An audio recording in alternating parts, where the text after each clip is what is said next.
Page 83. You go ahead, Sangi. We'll stay here and keep watch. He vanishes into the dark night. Woo! There is no wind, only the silence go mountains in the sky and the stars. Somewhere in the distance, you hear from the rumbling sound of water as it flows and drops from glaciers that embrace Annapurna. Carlos says, "We need to go and help them. I feel selfish, sitting here safe and sound." So near dawn, you set off without your guide.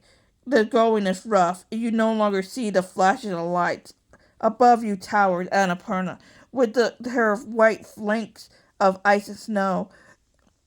And then the sky lightens, and the stars seem to disappear into the pale blue of the sky.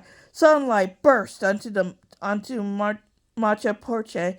It seems to explode into gold and silver. Within minutes, the light reaches Annapurna, and you stop for cold breakfast of cheese, bread, and washed down some tea.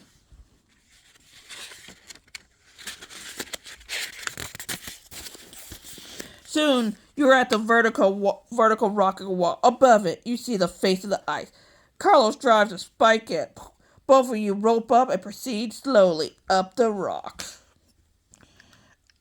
Over the rock, you meet an expanse of firm snow, but under it lies hard, cold ice.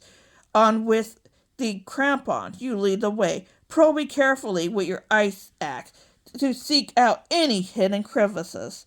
The climb seems endless, and even though you are only 5,000 meters up, the air is thin, and breathing is hard. By mid-morning, the sun is like a blast furnace. Oh, it reflects like the ice that surrounds you. You with a thin ultraviolet rays burns your skin. Ah! You both put on white zinc ointment on your noses and your lips.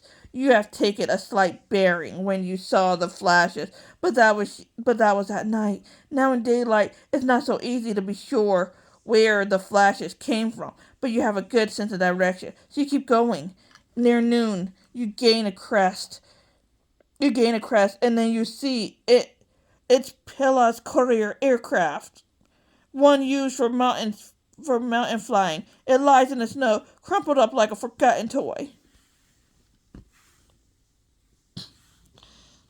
The tall section is twisted, but now the wings are intact. The engine is buried into the snow. Reaching the plane, you open the cabin door. Huddled in the plane are the pilot and two passengers.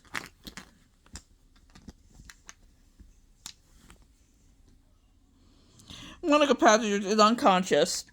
Hey, you could be unconscious one, I guess. You do what you can for the people. Later that day, a Royal Naval Airlines helicopter finds you. All is well.